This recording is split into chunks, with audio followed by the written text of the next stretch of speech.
Satu-satunya pondok pesantren di Balai Karangan waktu itu. Nah, otomatis setiap subuh, setiap saat saya dengar suara azan, suara ini taubatan nasuha. Jadi di situ mulailah bergetar-getar hati, dengar taubatan nasuha langsung tek, ada apa kayak gini nih ya? Rasanya sampai merinding-merinding tuh. Saya hafal Al-Fatihah dari anak-anak PAUD. Nah, setiap hari itu kan anak-anak belajar Al-Fatihah. Jadi saya itu hafalnya dari anak-anak. Di EJ, Ustazah, Bu Haji, saya amin kan. Seberapa besar kakak rindu dengan Ka'bah? Rindu sekali, pengen ke sana. Karena banyak doa yang pengen disampaikan di sana.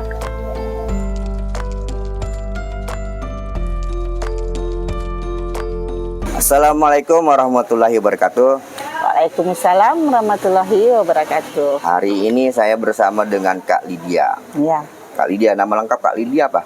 Nama lengkap saya Victoriana Lydia. Victoriana Lydia. Lydia, iya. Kak Lydia masuk Islam tahun berapa? Tahun 2008, saya lupa tanggalnya. Berarti udah lama ya? Ya, lumayan lah. Oke Kak Lydia, saya pengen tahu Kak Lydia ini asalnya dari mana Kak? Asal saya dari Balai Karangan, Jalan Raya Entikong. Oh, dekat perbatasan Indonesia Malaysia. Antara Balai sama Entikong, tengah-tengah. Oh, tengah-tengah. Udah ujung kecamatan Balai. Berarti udah pernah keluar negeri? Sering. Dari kecil sampai besar, karena mata pencarian orang sana rata-rata jual ke sana dulu. Jual ke Malaysia? Hasil panen. Oh, iya. Seperti padi, beras gitu? Bukan. Lada, sahang, koko, coklat, kacang tanah. Aktivitas itu masih sering dilakukan sama masyarakat di sana sampai sekarang? Masih, cuman sekarang udah nggak bisa masuk lagi. Karena udah ketat peraturannya. Ya? Di negara sebelah berani membeli lebih mahal ya? Iya, betul. Kita di fasilitas kendaraan, diantar jemput. Sama? Dikasih makan sama toke-toke Malaysia. Yes. Iya, betul Pak. Makanya warga di sana lebih memilih menjual ke negara tetangga daripada jual ke Indonesia ya? Iya, betul. Oke Kak, bagaimana ceritanya kakak ini masuk Islam dan mengenal Islam? Dulu tahun 2000-an ya, saya sekolah di salah satu sekolah swasta Katolik, susteran. Saya rasa tidak betah, jadi balik ke kampung. Nggak betahnya itu kenapa? Saya ikut beribadah, taat gitu, cuman tuh ke hati tuh tidak ada yang pas gitu, rasa tidak ada yang nyentuh gitu kan. Jadi saya ngerasa saya tidak ada yang nyentuh rasa hati, jadi saya balik. Dulu kan waktu di agama saya dulu tuh kan ada yang namanya setelah pembaptisan tuh kan ada karisma. Saya enggak ikut. Kalau udah karisma tuh kan enggak boleh pindah agama katanya kan. Jadi saya enggak tertarik sama karisma di situ. Nah, setelah tamat SMP, saya SMA tinggal di rumah kakak mama saya yang mualaf juga. Di mana depan rumahnya itu Pompes. Pondok pesantren? Iya. Satu-satunya pondok pesantren di Balai Karangan waktu itu. Nah, otomatis setiap subuh, setiap saat saya dengar suara azan, suara ini taubatan nasuha. Oh, dari masjid, dari pondok pesantren tersebut? Iya, dari masjid, karena berhadapan sekali posisinya itu kan. Jadi di situ mulailah bergetar-getar hati, dengar taubatan nasuha langsung tek, ada apa kayak gini nih ya? Rasanya sampai merinding-merinding tuh, merinding gitu kan. Tapi namanya kita masih SMA kan masih tidak tahu kan. Jadi sampai ke bawah mimpi gitu kan. Setiap mau beribadah tuh kok saya pakai mukena, pakai telekong putih gitu kan. Dalam mimpi tersebut? Iya, cuman saya tidak melakukan, cuman pakai mukena. Bukan sekali, berkali-kali gitu. Setelah itu kepikiran lah mau masuk Islam. Pada usia SMA tersebut? Iya, cuman takut. Takut karena kan daerah sana kan masih fanatik. Oh iya, dan mayoritas juga masih beragama non muslim ya? Iya, syukurnya tuh saya tuh masih punya kakak mama yang mualaf gitu kan. Orang tua saya fanatik yang laki-laki bukan buka aib ya Pak, ya Pak ya. Ngelihat iklan waktu maghrib di TVRI azan itu dia tidak senang. Oh, ini ayah berarti ya? Iya, tidak senang dulu. Berarti ayah nggak suka dengan suara azan, saking fanatiknya dengan agamanya. Iya, pokoknya kalau yang orang-orang yang muslim apa kurang senang gitu lah. Jadi setelah tamat SMA, saya langsung ke Pontianak. Tapi dalam hati saya gini, seandainya ada jalan saya masuk Islam, apapun itu, misalnya dengan menikah dengan orang Islam, dengan Muslim, saya terima. Gitu. Biar ada yang dukung saya gitu. Ke Pontianak dalam rangka apa? Belajar kah? Kerja kah? Sebenarnya pengen kuliah waktu itu ya. Qadarullah, hasil panen bapak belum panen kena banjir. Oh, jadi nggak bisa kuliah. Nggak ada biaya, jadi saya pernah kerja di salon tuh subhanallah banyak benar tantangannya, banyak benar godaannya. Alhamdulillah saya bisa ngelewati itu. Godaan nih di salon tuh apa tuh Kak? Kita dianggap wanita. Oh iya, karena salon ya. Iya. Gitu. Kan Iya. tidak semua pekerja salon seperti itu kan? Iya, tapi rata-rata dianggap seperti itu. Makanya banyak lah digoda sama Betul. pelanggan ya. Iya, terutama yang bapak-bapak gitu kan. Jadi saya kan khawatir. Sedangkan saya kan bukan orang yang seperti itu. Jadi saya hanya bisa kerja di salon itu 2 tahun. 2 tahun, itu lama tuh Kak. Iya. 2 tahun karena saya ngerasa tidak nyaman. Untuk apa saya cari rezeki tapi suasana hati saya itu tidak nyaman gitu kan. Akhirnya ketemu sama suami ini, dia pelanggan salon. Oh. Pelanggan salon, dia perhatian sama saya gitu kan, dukung. Jadi saya ngelihat sosok laki-laki perhatian sama kita gitu kan. Jadi lanjut. Waktu ngelamar saya beranikan diri bertanya ke bapak. Ke bapak kandung? Iya, bapak kandung saya. Kakak memberanikan bertanya kepada ayah kandung? Iya. Apa yang kakak tanyakan? Pak, boleh enggak saya masuk Islam? Jadi bapak tuh tak segera menjawab, dia diam gitu kan. Benar, serius kamu mau masuk Islam? Iya Pak, serius. Jadi jawab bapak ini. Saya pun enggak nyangka jawaban orang tua itu seperti itu. Pokoknya niat saya tuh saya pengen masuk Islam gitu kan. Udah lama saya mendamkan. Baiklah kata bapak. Asal jangan dipermainkan, sungguh-sungguh katanya. Ini alhamdulillah kata pikir saya kan bapak mengizinkan, jadi saya masuk Islam. Alhamdulillah. Tahun 2008 itu. Ada waktu kakak mau bertanya tuh deg-degan nggak sih? Kan Iya, deg-degan. Nanya langsung sendiri. ketika bapak menyatakan memberikan lampu hijau, kaget nggak tuh Kak Lydia? Kaget, senang, rasa bersyukur, dipermudahkan gitu tanpa bertengkar apa segala macam gitu kan. Senang sekali. Oke, setelah bapak memberikan izin, akhirnya kakak bersahadat di Pontianak. syahadat kakak sebelum menikah atau sesudah menikah? Sebelum menikah. Setelah kakak mengucapkan syahadat, apa yang kakak rasakan pada saat itu? Merinding, pasti udah merinding. Rasa tenang, rasa damai. Itu yang saya rasakan. Alhamdulillah. Iya. Berarti di usia berapa tuh kakak? Di usia 20-an. Di usia 20-an ya? Iya. Setelah kakak masuk Islam ya, syahadat, Iya. ada nggak alasan lain selain kakak tadi suka mendengar ajan dan mendengarkan lagu Tobatan Nasuha ya di Iya. pondok pesantren, ada nggak sih alasan lain yang membuat kakak yakin Islam adalah agama yang harus kakak pilih? Saya melihat perbandingan antara agama saya yang dulu sama agama yang saya pilih sekarang itu jauh berbeda, terutama pakaiannya.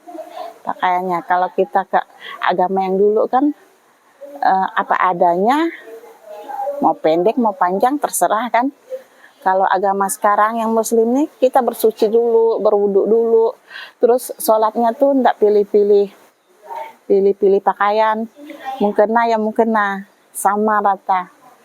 Jadi rasa tenang di hati, rasa bersih itu terasa gitu. Dan perasaan tenang itu sampai sekarang nggak sih? Iya, sampai sekarang. Alhamdulillah Kak Iya. ya.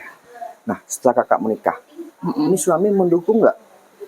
Dia mengajarkan kakak nggak sih tentang agama Islam? Mengajarkan, diajak sholat. Tapi tidak sedetail-detail bacaannya gitu kan. Karena pikirkan kita udah dewasa, jadi dikasih buku, kita bisa belajar sendiri gitu. Cuman ngaji saya cari sendiri. Saya bayar tukang ngaji. Oh, Sedangkan untuk hafal bacaan sholat tuh saya tulis besar-besar, saya taruh di depan tempat saya sholat.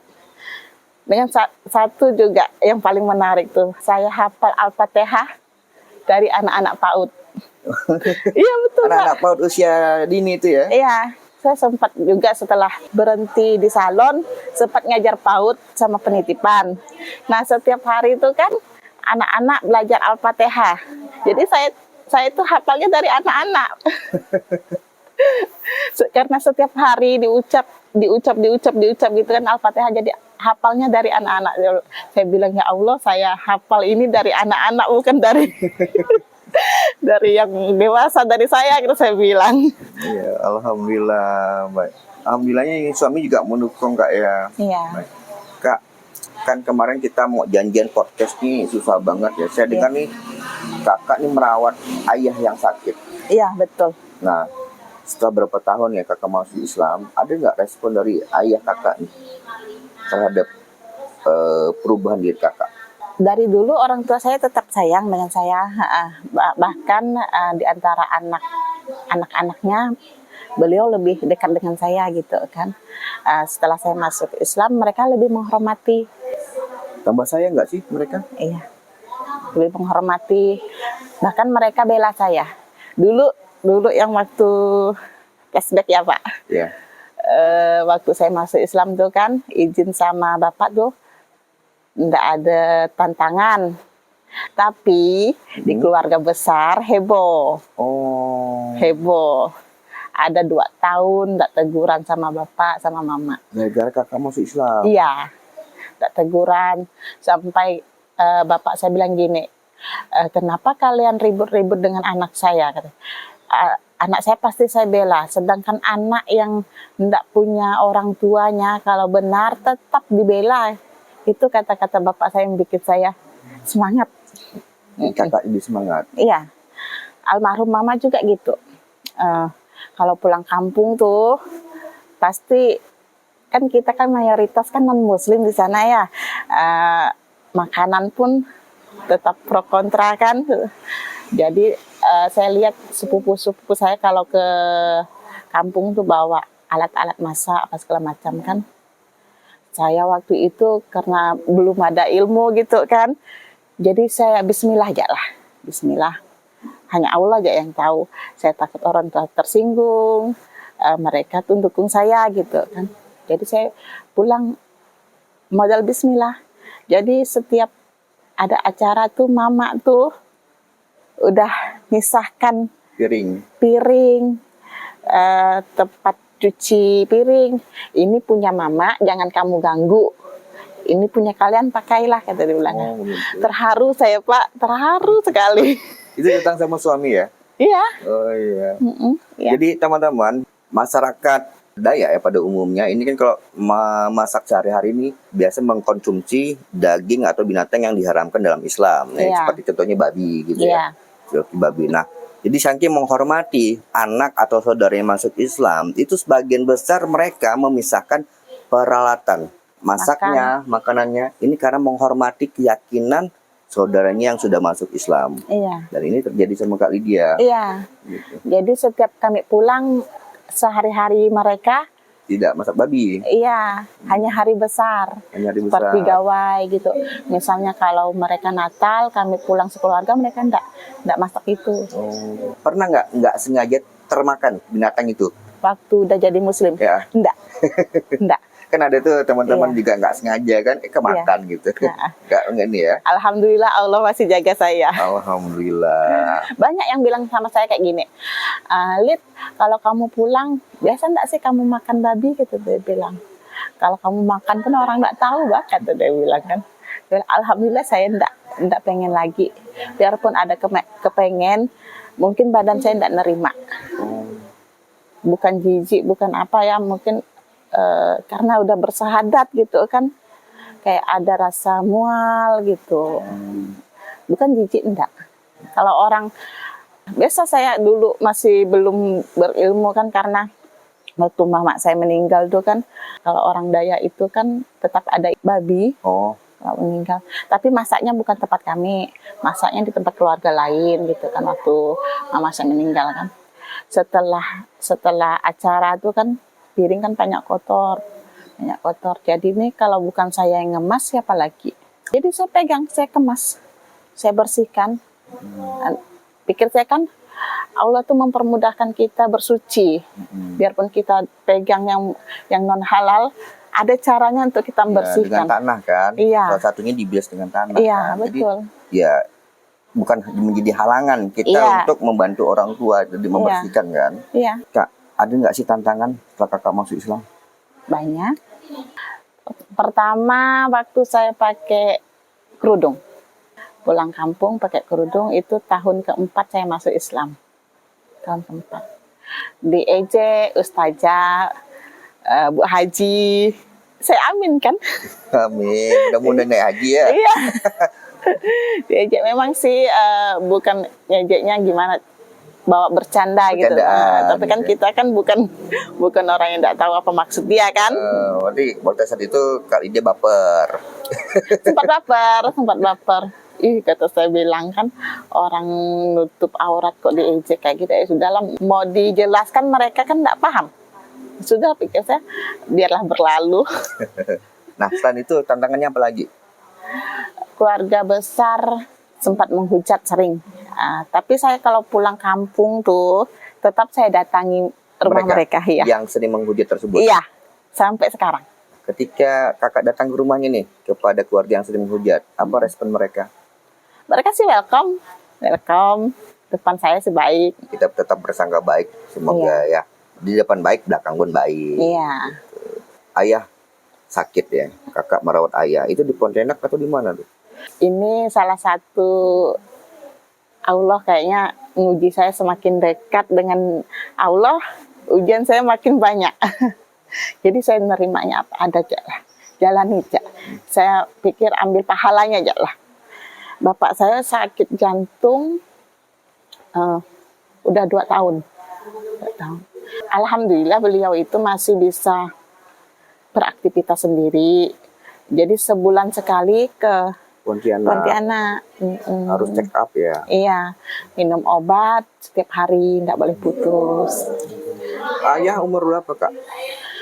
69. 69 ya.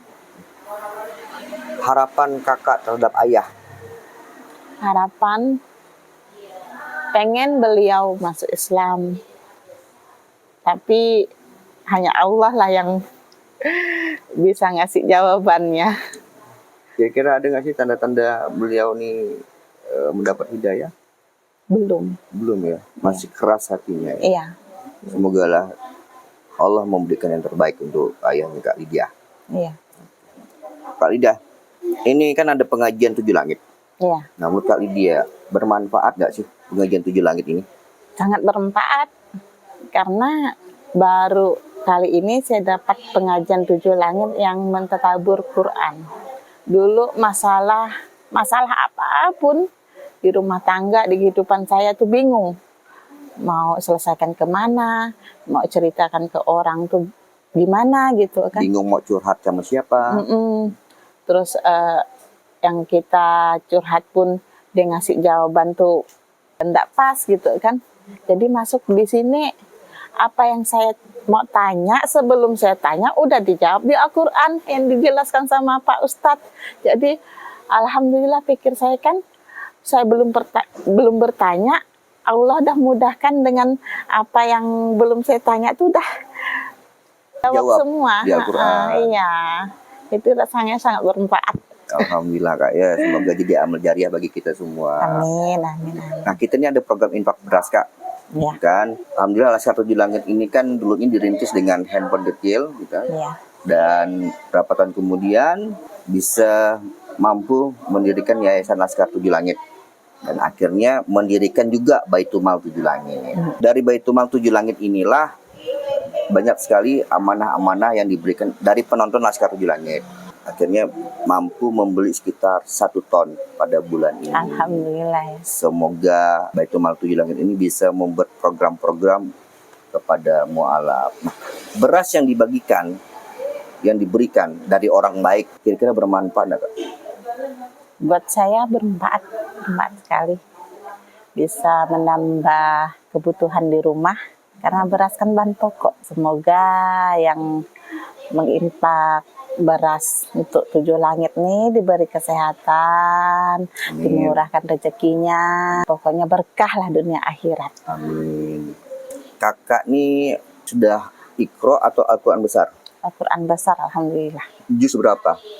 Udah 3 kali atam. Alhamdulillah 3 kali hatam Kak ya. Ini teman-teman yang muslim dari lahir jangan mau kalah nih. Oke Kak, terakhir. Tadi kakak dipercandain Ustazah Bu Haji ya. Seberapa besar kakak rindu dengan Ka'bah?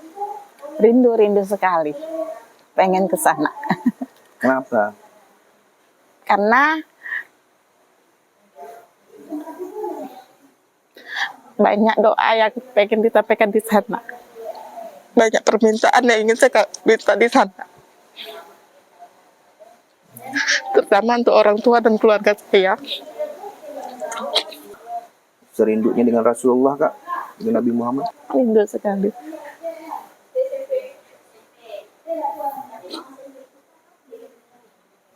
Semoga Allah undang kakak dengan cara terbaik ke Baitullah Kak ya. Amin, amin. Semoga usaha kakak jualan bakso ya bersama suami. Kita doakan semoga baksonya ramai, laris, sehingga Kak Lydia berserta suami dan keluarga ini bisa ke Baitullah. Amin, amin, amin ya Diundang Rabbal. Allah dengan cara-cara terbaiknya. Iya, Oke. amin. Dan sekarang Kak Lydia nih sedang mengandung Kak ya? Iya, Udah berapa bulan Kak? 7 bulan lebih, masuk 7 bulan. 8 lebih. Masuk 8 bulan. Kita doakan teman-teman semoga menjadi anak yang soleh dan soleha Amin. dan amin. berbakti kepada orang tua dan mencintai agama Allah. Bagi teman-teman yang belum subscribe, silakan subscribe, like, komentar positif dan bagikan ke teman-teman semua.